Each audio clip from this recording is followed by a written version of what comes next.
On Boxing Day, my son looked me dead in the eye in front of 10 people and asked, "What's the point of you anymore, Dad?" I'd spent $3.2 million saving his mother's life. I'd given him a $680,000 house, mortgage-free.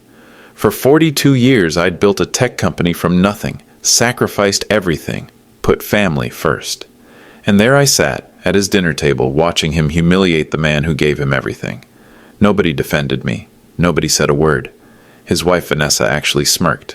That's when something inside me shifted. My name is Harold Brennan, former CEO of Brennan Analytics, and I stopped being a victim that night. 3 days later, I paid off his mortgage like he asked, then legally reclaimed the house, withdrew $500,000, and boarded a one-way flight to Portugal. But they had no idea what I'd been planning for months.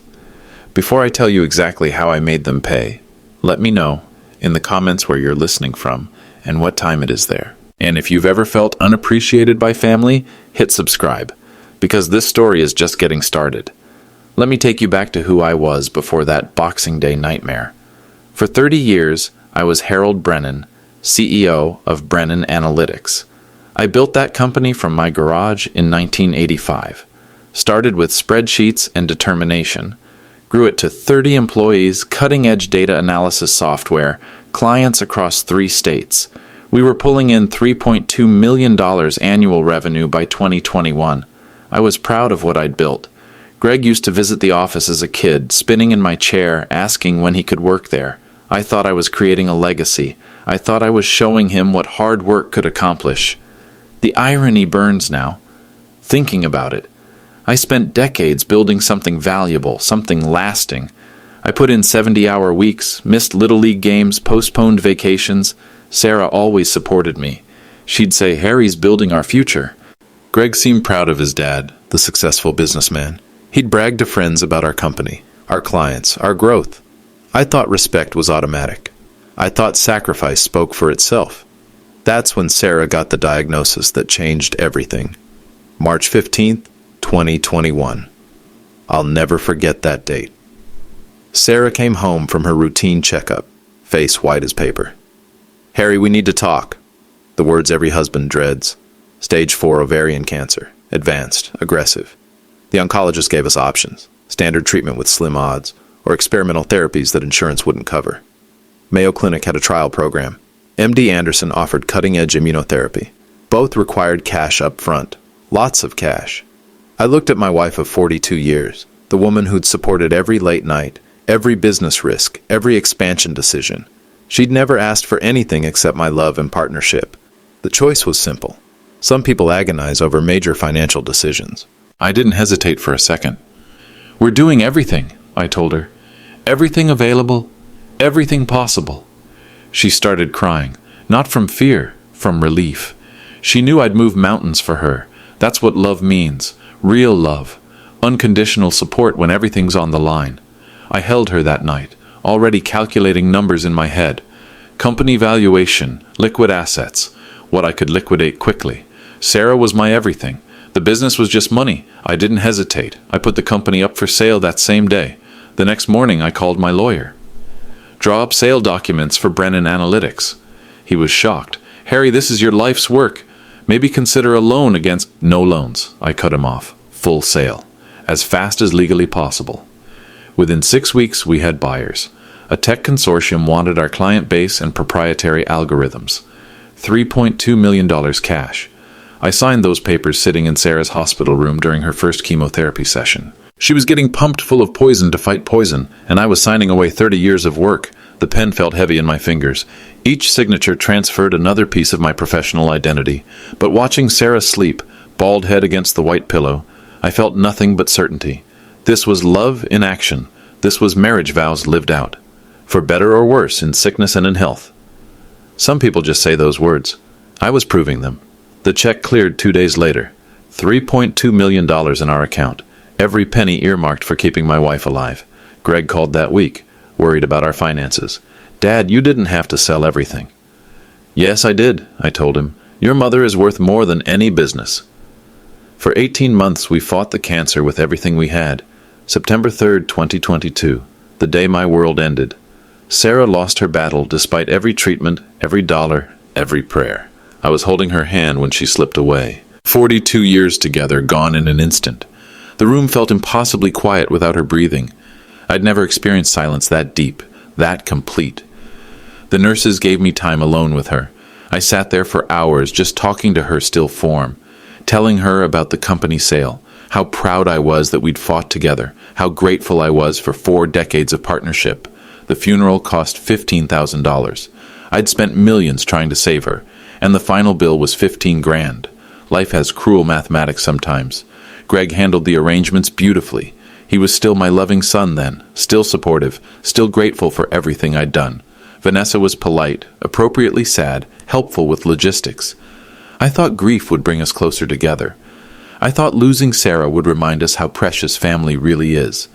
Instead, it marked the beginning of the end. 3 weeks after the funeral, I found life insurance papers in Sarah's jewelry box, a policy I'd forgotten about, automatic payments for decades. That's when Greg and Vanessa started coming around more often. Grief does strange things to decision-making. You either hold everything tight or give everything away. I chose generosity. Sarah was gone. The company was gone. What was the point of accumulating wealth when the person you wanted to share it with was buried in Greenwood Cemetery? Greg and Vanessa were struggling with their mortgage, young couple, expensive tastes, lifestyle that stretched their dual incomes thin. I watched my son stress about money the way I used to, and I thought, why should he suffer when I can help? That's when I decided to give them the house. Not loan, give. Early inheritance, I called it. Greg, I want to pay off your mortgage, I announced over dinner. The whole thing. Consider it an early inheritance. His face lit up like Christmas morning. $680,000, Dad. Are you sure? I've never been more sure of anything. We hugged. Vanessa cried happy tears. For a moment, grief felt worth it if it could create this much joy for my son. The paperwork took 3 weeks. Complex legal documents, tax implications, transfer procedures. My lawyer handled everything professionally. Harold, you're being extraordinarily generous, he said. This is a substantial gift. I signed every paper gladly. Watching Greg get those keys, seeing him debt-free at 41, felt like the best investment I'd ever made. Greg was so grateful, or at least he seemed to be. Here's where things get interesting. My lawyer, Thomas Richardson, is thorough. 40 years of estate planning experience. When you're transferring $680,000 worth of real estate, you don't just hand over a check. Tax implications alone require careful structuring. Harold, we need to discuss gift tax limits, Thomas explained. Annual exclusion is $15,000 per recipient. Anything above that counts against your lifetime exemption. The solution was elegant. Structure the transfer as a demand loan with balloon payment provisions. Technically not a gift, so no immediate tax consequences for Greg. Interest rate at IRS-approved minimums. Full principal due on demand, but I could waive payments indefinitely if I chose. To Greg, it looked like a gift. To the IRS, it was a legitimate family loan. Your son just needs to sign acknowledgement of the debt structure, Thomas said. Standard procedure. Greg signed everything without reading carefully. Why wouldn't he? He trusted his dad completely. The documents clearly stated demand loan provisions and balloon payment clause, but Greg saw mortgage paid off and stopped reading. I watched him scrawl his signature on 6 different pages, each one creating legal obligations he didn't understand. Young people never read the fine print. They see generosity and assume simplicity. Thomas filed everything properly with the county recorder's office. The lawyer said Greg would just need to sign a few routine documents. While Greg was celebrating his mortgage-free life, I was making moves he knew nothing about. That life insurance policy Sarah left behind? $1.2 million, tax-free. Money she'd set aside for our retirement, for travel we'd never take, for golden years we'd never share. I stared at that check for days, paralyzed by possibilities. Then I remembered something Thomas had mentioned during the house transfer. Brennan Analytics is performing exceptionally well under new ownership. Data analytics exploded during COVID. Your old company is worth substantially more now. That's when inspiration struck. I called different broker this time, not our family financial advisor who knew Greg. Set up a limited liability company, HA Holdings LLC, generic name, private ownership, Reached out to Brennan Analytics' new owners through intermediaries. Interested in selling equity stake? Anonymous investor looking to buy in. Tech companies always need capital for expansion. 6 months of careful negotiations later, I owned 60% of my old company. Purchase price? $1.1 million from Sarah's insurance money. Current valuation? $4.8 million. The irony was delicious. While Greg thought his pathetic dad was broke and dependent, I was actually wealthier than ever. The company I'd built, then sold to save Sarah's life, was now mine again. Bigger, more profitable, more valuable than when I'd originally owned it. Greg had no idea his old man was back in the game. Sarah had always dreamed of visiting Portugal. Her grandmother immigrated from Porto in 1920, carrying stories of whitewashed villages and Atlantic coastlines. We'd planned to go for our 40th anniversary. Cancer stole that trip, like it stole everything else. But sitting in my empty house 6 months after her death, I started researching Portuguese real estate. Maybe it was grief talking, maybe it was hope. Portugal offered something called the Golden Visa program. Invest 500,000 euros in real estate, get residency rights. Path to European citizenship if you wanted. I found a villa in Sintra, 30 minutes from Lisbon. Terracotta roof, ocean views, traditional Portuguese tiles that Sarah would have loved. The seller accepted my offer in March 2023, 450,000 euros for 3 bedrooms and infinite possibility. I told myself it was just a fantasy. Wealthy American retirees bought European property all the time. Nothing unusual about it. But deep down, I was building an escape route. Not from life, from a situation that felt increasingly uncomfortable. Greg's attitude was shifting. Vanessa's comments were getting sharper. I felt like a burden in my own family. Portugal represented freedom, independence, a place where Harold Brennan could exist without being somebody's pointless father. The property deed arrived by international mail in July. It started as a fantasy, but fantasies can become plans. The changes started small, little things that made my stomach tighten. Greg used to call twice a week after Sarah died. Check in, see how I was handling grief, invite me for dinner. By last summer, those calls dropped to maybe once every 2 weeks. When I'd suggest getting together, he'd be swamped at work or dealing with stuff at home. Vanessa stopped asking about my health, my loneliness, my plans. She'd answer the phone with barely concealed impatience. "Oh, hi, Harold. Greg's busy right now." The shift felt like ice forming around my heart. One Saturday in August, I drove to their house unannounced. Just wanted to see my son, maybe help with yard work like we used to do. Vanessa answered the door in exercise clothes, clearly annoyed. "Harold, you can't just show up anymore. We have lives, schedules, commitments." The way she said "anymore" stung, like my previous visits had been burdens they'd tolerated out of politeness. "I should have called," I apologized. "Yes, you should have," she snapped, not inviting me inside. Greg appeared behind her, looking embarrassed but not defending me. "Dad, maybe next time just text first?" Even his voice had changed. Less warmth, more distance. I drove home feeling confused and hurt. These were people I'd given everything to. People who used to welcome me unconditionally. I told myself it was just stress from their new lifestyle. September brought clarity about what was really happening. Vanessa had started what I can only call a propaganda campaign. Subtle at first, then increasingly obvious. I'd overhear phone conversations when I visited. "Harold came by again today. I think he's getting a little clingy since Sarah died." Or during family dinners. "Maybe Harold needs some structured activities like a senior center or something."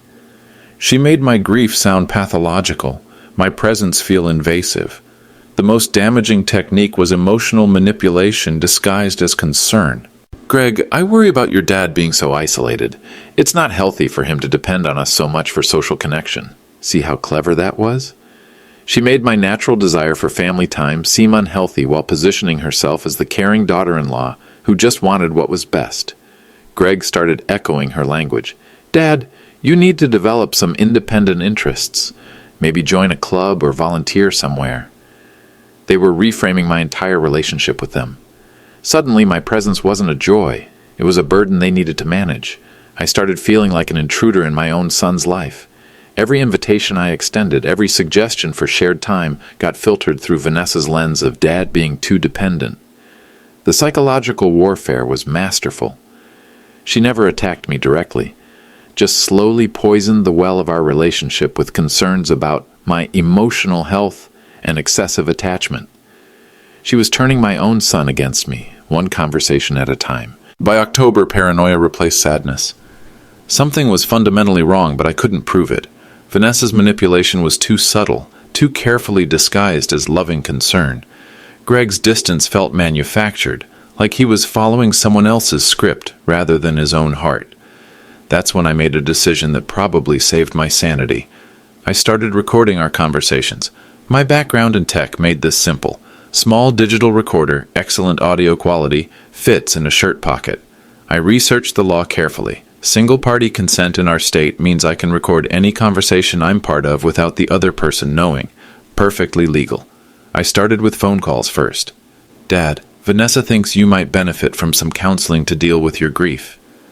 The words sounded supportive, but something in Greg's tone felt rehearsed, like he was reading from notes Vanessa had written. Then I moved to in-person visits, hiding the recorder in my jacket pocket. The conversations I captured over the next month revealed everything. Vanessa complaining to neighbors about my neediness. Greg agreeing that I was becoming too much to handle. Both of them discussing my financial situation like it was theirs to manage.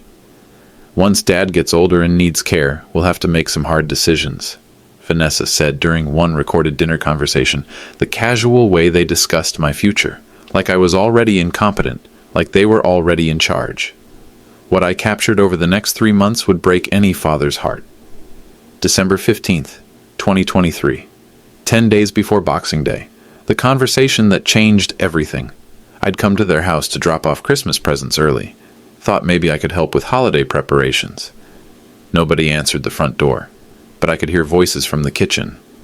The back door was unlocked, so I let myself in quietly, planning to surprise them. That's when I heard Vanessa talking to her sister Michelle on speakerphone. Honestly, Michelle, I just wish the old man would hurry up and die. This whole grieving widower act is getting exhausting. Greg's voice joined in. I know he's my dad, but Jesus, the neediness is suffocating. And he's sitting on all this money from the company sale, just hoarding it while we're working our asses off. Vanessa laughed, actually laughed. At least when he dies, we'll finally be able to upgrade our lifestyle. The inheritance should be substantial. I keep hoping he'll get sick or have a heart attack or something, Greg said casually. Just make it quick and painless for everyone.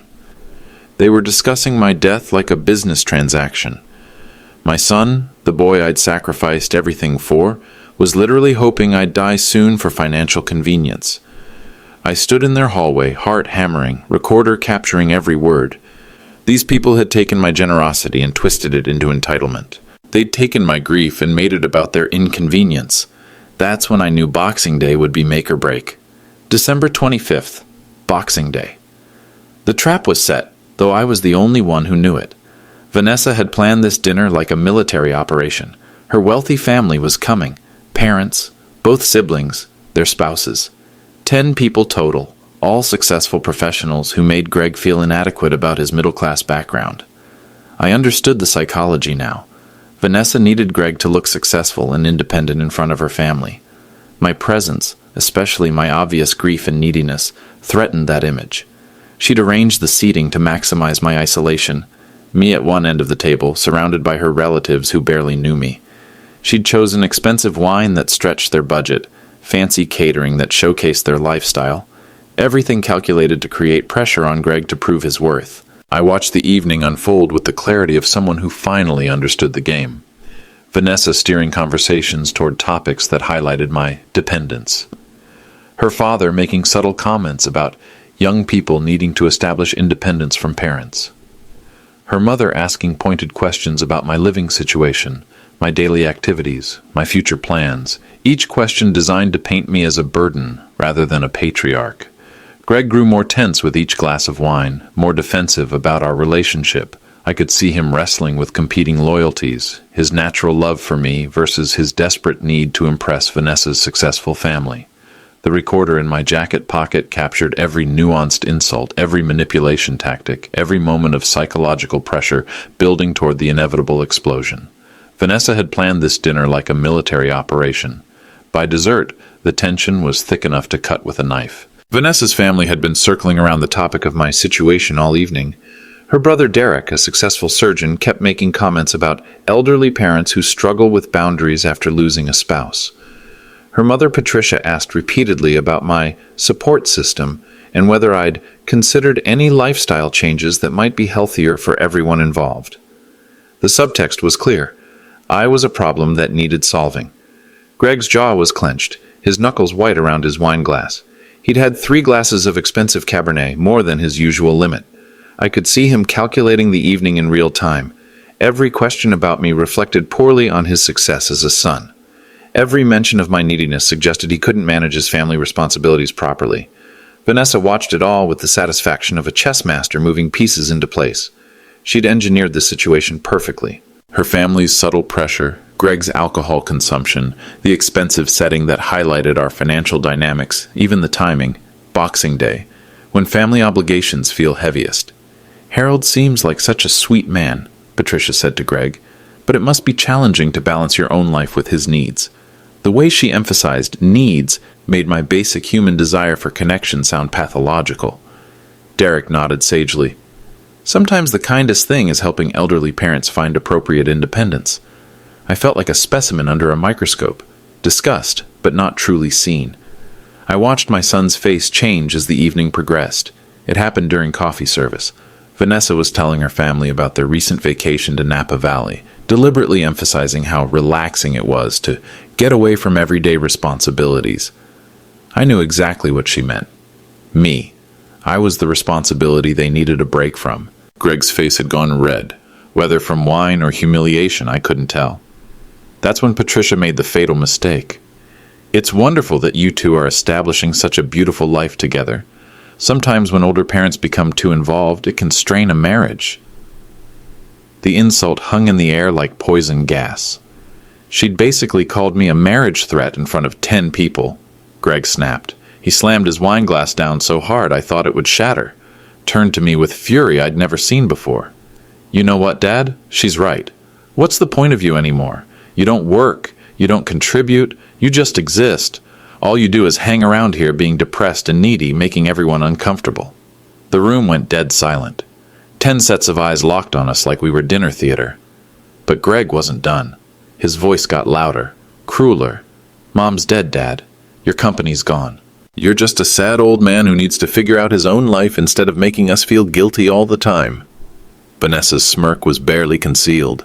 Her family nodded approvingly. Finally, someone was setting appropriate boundaries with an intrusive parent. 10 people watched my son destroy me, and nobody said a word. The silence after Greg's explosion felt like death itself. 10 people staring at their coffee cups, at their phones, at anything except the broken man sitting at the end of their table. Not one of them defended me. Not one said, "Greg, that's too harsh," or "Harold doesn't deserve that kind of treatment." Instead, I saw approval in their faces. Relief, even. Finally, the uncomfortable family dynamic had been addressed properly. Vanessa's smile was triumphant. She'd orchestrated this moment perfectly, turning my son into her weapon while keeping her own hands clean. Her family exchanged glances that said, "Good for Greg," establishing healthy boundaries. They saw my public humiliation as a victory for modern family dynamics. I sat there feeling smaller than I'd ever felt in my life. 67 years old, widowed, publicly eviscerated by my only child, while strangers nodded approvingly. The recorder in my jacket was still running, capturing every second of my degradation for posterity. But something strange happened in that moment of complete defeat. A switch flipped inside me. The grief-stricken father who'd been seeking love and connection suddenly died. In his place, something colder and more calculating took control. I wasn't Harold Brennan, the desperate dad, anymore. I was Harold Brennan, the CEO, the man who'd built a company from nothing, who'd made hard decisions under pressure for 3 decades. My son wanted to know what the point of me was. He was about to find out. As I walked to my car, something inside me died, and something else was born. I didn't go straight home. Instead, I drove through the city for 2 hours, mind razor sharp despite the emotional devastation. The streets were empty except for late Christmas traffic and the occasional emergency vehicle. My phone buzzed constantly. Greg calling with what I assumed were drunken apologies, maybe some texts from Vanessa managing the aftermath. I ignored everything. The recording device in my jacket felt warm against my chest, like a weapon waiting to be loaded. For months, I'd been playing the role of grieving father seeking comfort from his family. Tonight, that role had officially ended. My son had publicly declared me worthless in front of 10 witnesses. Vanessa had orchestrated my humiliation with surgical precision. They'd mistaken my grief for weakness, my generosity for dependency. Time to correct that misperception. I thought about Sarah during that drive. What would she want me to do? She'd always admired my business acumen, my ability to stay calm under pressure and make strategic decisions. "You don't get emotional, Harry," she used to say. "You get even." Sarah would want me to protect my dignity. She'd want me to stop being a victim and start being the man she'd married. By the time I reached downtown, my course was clear. I wasn't going home to lick my wounds. I was going to my old office building to plan a response. I didn't go home. I drove to my old office building instead. The office building was nearly empty at 11 p.m., just security guards and a few workaholics burning the midnight oil. I still had my access card from my consulting work with the new owners. Muscle memory guided me to the elevator, to the executive floor, to the corner office that used to be mine. The current CEO had redecorated, but the desk was in the same position, facing the same windows overlooking the city. I sat in the visitor's chair and pulled out my phone, scrolling through contacts until I found Thomas Richardson's personal number. Criminal lawyers work odd hours, occupational hazard. He answered on the third ring, voice alert despite the late hour. "Harold, is everything all right?" "Thomas, I need to review all the legal documents related to Greg's house transfer." "Tonight?" Silence. Then, "Harold, it's almost midnight on Boxing Day. Whatever happened can wait until—" "It can't wait," I interrupted. "Greg just publicly humiliated me in front of 10 people, declared me worthless and pointless. I need to know exactly what legal recourse I have regarding that property transfer." Thomas's tone shifted. 40 years of practice had taught him to recognize serious situations. "I'll meet you at my office in 30 minutes. Bring the recorder if you have one." Smart man. He'd already guessed I had evidence. My lawyer was surprised to hear from me at 1 a.m. Thomas's law office felt like a war room at midnight, fluorescent lights humming overhead, case files scattered across the conference table, 2 tired men plotting justice through paperwork. He'd pulled Greg's files from archive, 6 inches of documents detailing the house transfer, loan structure, and balloon payment provisions. "Let me be absolutely clear about your legal position, Harold," Thomas said, adjusting his reading glasses. "This was structured as a demand loan, not a gift. Greg signed acknowledgement of debt. You can legally demand full repayment any time with 30 days' notice." I studied the papers, seeing them with new eyes. What had looked like generosity 6 months ago now looked like leverage. What happens if he can't pay? Standard collection procedures. You can force sale of the property to satisfy the debt. Since the loan amount equals approximately the home's value, he'd essentially lose the house. The mathematics were elegant. Greg would have exactly 30 days to produce $680,000 or forfeit the home I'd given him. A man making $140,000 annually couldn't possibly secure that kind of emergency financing, especially not with his credit stretched thin from their expensive lifestyle. "Thomas, prepare the demand notice. Formal language, certified mail delivery." "Harold, are you sure about this? It's your son we're talking about." I thought about tonight's humiliation, about months of manipulation, about being called worthless in front of strangers. Everything I'd given them could be legally reclaimed. While Thomas drafted the legal documents, I stepped outside to make another call. Lisbon was 6 hours ahead, already morning there. My Portuguese real estate agent, Carlos Mendoza, answered cheerfully despite the early hour. "Senor Brennan, how wonderful to hear from you. How is the property serving you?" "Carlos, I need the villa prepared for immediate occupancy. Full furnishing, utilities connected, internet service, everything ready for long-term residents." Silence, then careful questions. "You are planning an extended stay? We had discussed this as investment property." "Change of plans. I'm relocating permanently. Can you handle visa paperwork expediting through your government contacts?" Carlos was excellent at his job. Within minutes, he'd outlined everything needed for golden visa completion: proof of investment, clean criminal background check, Portuguese tax registration. all achievable within 2 weeks if I was serious about moving quickly. Senor Brennan, may I ask, is this a sudden decision? I looked through the law office windows at Thomas preparing my son's financial destruction.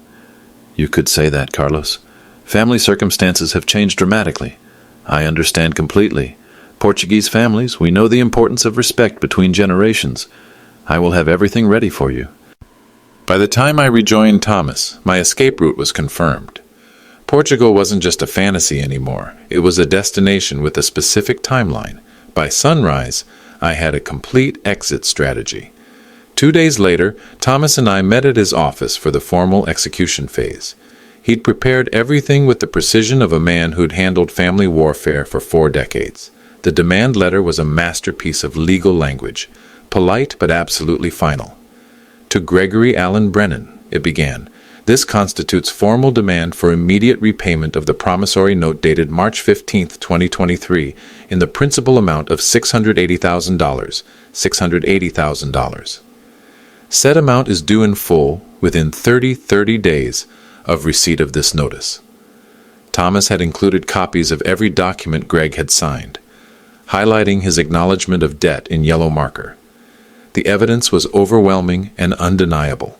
He has exactly 30 days to produce the money or face foreclosure proceedings, Thomas explained. Given his financial situation, that's essentially impossible. I thought about Greg's lifestyle, the expensive car lease, the designer clothes Vanessa insisted on, the credit cards maxed out from trying to keep up with her wealthy family. They were living paycheck to paycheck despite his 6-figure income. What about his legal options? I asked. Could he fight this somehow? Harold, the documentation is airtight. He acknowledged the debt structure in writing. You have every right to demand repayment. His only option would be securing alternative financing, which seems unlikely given the timeline and amount. The certified mail slip would create an official paper trail. Greg would sign for the letter himself, creating legal proof of delivery. No room for claims that he never received it or didn't understand the implications. Thomas had thought of everything. Greg would have exactly 30 days to come up with $680,000. Now I want to pause here and ask you something. What would you do if your own child publicly humiliated you like this? Would you fight back or walk away? Drop your answer in the comments below. While the legal papers worked their way through certified mail, I executed phase 2 of my plan. The secret that would destroy Greg's assumptions about my financial helplessness. I called my broker at HA Holdings LLC, the company I'd used to repurchase Brennan Analytics shares. Jennifer, I need to liquidate my entire position in Brennan Analytics. Full sale, immediate settlement. Mr. Brennan, are you certain? The company's performance has been exceptional. Tech analytics is still growing rapidly. She was right. My 60% stake had increased in value from $1.1 million to $4.8 million in just 18 months. The company I'd sold to save Sarah's life was now worth more than I'd ever imagined possible. But this wasn't about maximizing profit anymore. This was about reclaiming power from people who'd mistaken my generosity for weakness. Jennifer, execute the sale. Wire proceeds directly to my Portuguese bank account at Banco Comercial Português. The transaction took 3 business days. $4.8 million transferred across the Atlantic, safely beyond the reach of American courts or family manipulation. I kept exactly $500,000 in my U.S. checking account, enough for immediate expenses and the symbolic amount I'd mentioned to Greg that night he destroyed me. The irony was exquisite. While Greg and Vanessa plotted how to manage my future dependency, I was actually liquidating millions of dollars they didn't know existed. They saw a broken-down old man clinging to their charity. The reality was a strategic businessman with substantial offshore assets and unlimited geographic mobility. Sarah's life insurance money had created this opportunity. Her death was financing my resurrection. The money hit my Portuguese account within 24 hours. January 2nd, 2024. The certified letter arrived at Greg's house at 10:17 a.m. according to postal tracking. I know because I was monitoring the delivery from my computer, watching justice move at the speed of bureaucracy. Greg signed for it himself, his signature captured on the postal service scanner, creating legal proof of receipt. My phone started ringing 23 minutes later. I let it go to voicemail, then played back his panicked message. "Dad, What the fuck is this, demanding $680,000? You gave me this house. You said it was a gift. Call me back immediately. 3 more calls followed in rapid succession, each message more desperate, more angry, more confused. By evening, the calls shifted tactics. Suddenly, Greg remembered he loved me. Suddenly, our family relationship mattered. Suddenly, my grief over Sarah's death was understandable and worthy of patience. Dad, I was drunk at dinner. I didn't mean those things. We can work this out, right? Family doesn't sue family, but legal documents don't care about family dynamics or regretted statements. The demand notice had triggered automatic procedures that no amount of apology could stop. 30 days to produce $680,000 or face foreclosure. Calendar days, not business days. No extensions, no negotiations, no family discounts. Thomas had crafted the language to eliminate any wiggle room. I finally answered Greg's 7th call, keeping my voice steady and businesslike. The document is self-explanatory, Greg. 30 days. But Dad, I don't have that kind of money. Then you should have thought about that before asking what the point of me was. The silence on the line lasted 15 seconds. When he spoke again, his voice had changed. Fear had replaced anger. Greg called me screaming about lawyers and lawsuits. Greg's panic intensified over the next week. Daily phone calls, desperate visits to my house, attempts to reach me through mutual friends. He even showed up at Thomas's office, demanding to speak with my lawyer about family reconciliation. Thomas politely declined without consultation. But I wasn't finished destroying Greg's world. The demand notice was just the opening move. The nuclear option was still in my pocket, literally. On January 9th, I finally returned one of Greg's calls. He sounded exhausted, defeated. Dad, please, let's meet somewhere and talk this through. I'll apologize properly. We can figure out payment arrangements. Before we meet, Greg, I want you to hear something. I played the recording from December 15th. Vanessa's voice came through crystal clear. I just wish the old man would hurry up and die. This grieving widower act is getting exhausting. Then Greg's voice. I keep hoping he'll get sick or have a heart attack or something. Just make it quick and painless for everyone. Silence. Complete, devastating silence. I let the recording play for 31 minutes. Every cruel word, every casual discussion of my hoped-for death, every calculation of their inheritance timeline. When it finished, Greg's breathing was the only sound on the line. Dad, I can explain. You already explained perfectly, son. You want me dead for your financial convenience. Message received. It wasn't, we were just frustrated. You were plotting my death while I was grieving my wife, your mother, in case you've forgotten. The phone line went quiet for a long time. When Greg spoke again, his voice was broken. What do you want from me? Nothing, Greg. Absolutely nothing. You asked what the point of me was. Now you know. That was the last conversation I ever had with my son. January 15th. 2 weeks left on Greg's payment deadline. Time to pack 45 years of American life into airplane luggage. Strange how little actually matters when you're starting over. Sarah's wedding ring went into my carry-on bag wrapped in tissue paper next to her favorite photograph. Us on our honeymoon in Niagara Falls. Young and stupid and completely in love. Her jewelry I'd donate to charity. Sarah would have liked that. The business awards gathering dust on my office shelves could stay behind. What did Entrepreneur of the Year 1,995 inches matter when the entrepreneur was disappearing? I kept practical things. Birth certificate, passport, social security card, medical records. Left behind the symbols. College diplomas, company photos, decades of Christmas cards from people who'd stopped calling after Sarah died. My suits could be donated. Portuguese weather required different clothes anyway. 2 suitcases held everything I needed for a new life. Casual shirts, comfortable pants, 1 formal outfit for whatever Portuguese social obligations might arise. Amazing how freedom fits in 100 pounds of luggage. The house felt like a museum of someone else's life. Every room held memories that belonged to a different Harold Brennan, the one who'd believed family loyalty was inherited rather than earned. I fit my whole life into 2 suitcases. January 18th, 2024. 3 days before my departure, 12 days before Greg's payment deadline. Time to sever every financial tie to my old existence. First Bank of America on 5th Street, where I'd banked for 30 years.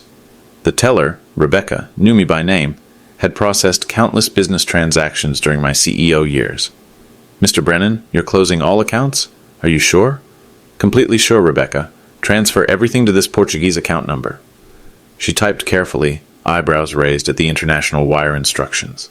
$547,000 crossing the Atlantic at light speed, joining the millions already waiting in Lisbon. Credit cards canceled, investment accounts liquidated, safe deposit box emptied of insurance papers and legal documents I'd never need again. The bank manager emerged to ensure everything was properly handled. Sir, this is a substantial financial change. Are you relocating permanently? Yes, I said simply. No need to explain family betrayal to strangers. Within 2 hours, Harold Brennan had been financially erased from American soil. No assets, no obligations, no traceable connections to anyone who might want something from me. Greg could demand all the money he wanted. There wouldn't be anything left to collect. Legal judgments mean nothing when the defendant no longer exists in the court's jurisdiction. Every financial tie to my old life was severed. January 21st, 2024. 6 a.m. taxi to JFK International Airport, New York City, sliding past the windows one last time, steel and glass monuments to ambitions that no longer mattered. My driver was Portuguese, coincidentally, Carlos from Braga, working nights to support his family back home. Portugal is beautiful country, sir. Very peaceful. You will be happy there. I hoped he was right. The terminal buzzed with post-holiday travelers returning to normal lives. I was the only one fleeing to a different existence entirely. Check-in was smooth. One-way ticket to Lisbon, 2 suitcases, no return date. The airline agent glanced at my passport photo, then my face. Business or pleasure, Mr. Brennan? Retirement, I said, which wasn't entirely false. Retiring from fatherhood, retiring from being treated like a burden, retiring from American family dynamics that prized image over loyalty. My phone buzzed constantly during the 2-hour wait. Greg, presumably, though I'd stopped reading his messages days ago. Voicemails I'd never hear, texts I'd never answer, apologies that came 6 months too late. As the boarding announcement crackled over the intercom, I powered off my American phone for the last time. That device, that number, that entire digital identity was staying behind. As the plane lifted off, I felt both free and completely alone. Lisbon appeared through the airplane window like a postcard come to life. Red-tiled roofs cascading down hills toward the Atlantic Ocean, morning sunlight painting everything golden and warm. 8 hours of flight had carried me not just across geography but across identity itself. I wasn't Harold Brennan, the disappointed father, anymore. I was Harold the expatriate, the immigrant, the man starting fresh at 67. Carlos Mendoza met me at customs with a smile and a luxury sedan. Welcome to your new home, Senor Brennan. Everything is prepared as you requested. The drive to Sintra took 40 minutes through countryside that Sarah would have absolutely loved. Olive groves and whitewashed villages. Narrow roads lined with stone walls older than America itself. My villa perched on a hillside overlooking the ocean, exactly as beautiful as the photographs had promised. 3 bedrooms, traditional Portuguese tiles, a terrace where I could watch sunsets over the Atlantic. Carlos had furnished everything tastefully. Comfortable bed, modern kitchen, reliable internet for staying connected to my Portuguese banking and legal affairs, but not to my American past. That first evening, I sat on the terrace with a glass of local wine, watching waves crash against rocks far below. My phone showed 47 missed calls from Greg, all forwarded from my old number. My phone had 47 missed calls from Greg. While I was discovering Portuguese wine and ocean views, Greg was discovering the mathematics of financial desperation. According to my sources, Thomas kept me informed as professionally required. My son had spent the first 2 weeks of his 30-day deadline in complete denial. He'd consulted 3 different lawyers about breaking the demand notice. All gave him the same answer. The documents were legally bulletproof, the debt was valid, payment was required. Banks turned him down for emergency loans. His credit was already stretched thin from trying to maintain Vanessa's lifestyle expectations. A $680,000 loan would require collateral he didn't possess, an income verification that wouldn't support the payments. Friends and extended family couldn't help with amounts that large. Vanessa's wealthy parents, who'd been so judgmental about my intrusive presence at Boxing Day dinner, suddenly became unavailable when Greg requested financial assistance. Week 3 brought panic selling. Greg liquidated his retirement accounts, taking massive tax penalties, sold Vanessa's jewelry, her designer handbags, anything with resale value. The luxury car went back to the dealer. None of it came close to $680,000. With 72 hours remaining, Greg had assembled roughly $180,000, less than 30% of what he owed. He had 15 days left and nowhere near enough money. Vanessa filed for divorce on January 30th, one day before Greg's payment deadline expired. I learned this from Thomas, who'd been monitoring court filings as part of his professional obligations. "She's claiming irreconcilable differences and seeking 50% of all marital assets," he reported. "Smart woman. Getting out before the foreclosure destroys their joint credit rating." The timing was surgical in its precision. Vanessa had orchestrated my destruction at Boxing Day dinner, then abandoned Greg when her manipulations backfired. She'd withdrawn half their savings and moved back to her parents' house, leaving my son alone to face the consequences of their shared cruelty. Her divorce filing painted Greg as financially irresponsible and emotionally unstable. Defendant has engaged in reckless borrowing and made poor family financial decisions that endanger both parties' economic future, the papers alleged. The same woman who'd smirked while my son called me worthless was now blaming him for the financial disaster that resulted. Poetic justice has its own mathematics. Greg lost his wife, his house, his financial stability, and his father in the span of 6 weeks, all because he'd asked what the point of me was. Now he knew. The point of me was consequence. She moved back to her parents' house within the week. February 1st, 2024, day 31. Greg's deadline had passed without payment, triggering automatic foreclosure proceedings Thomas had prepared in advance. A sheriff's deputy delivered the formal eviction notice at 9:15 a.m. Portuguese time, 3:15 a.m. in New York. I was awake anyway, sitting on my terrace watching the Atlantic Ocean, calculating time zones and legal procedures. Greg had exactly 30 days to vacate the premises or face physical removal by law enforcement. The house that had symbolized my generosity would now demonstrate my boundaries. According to property records Thomas monitored, Greg had hired a moving truck company for February 20th. He'd found a one-bedroom apartment in Queens, a dramatic come-down from the suburban luxury I'd provided.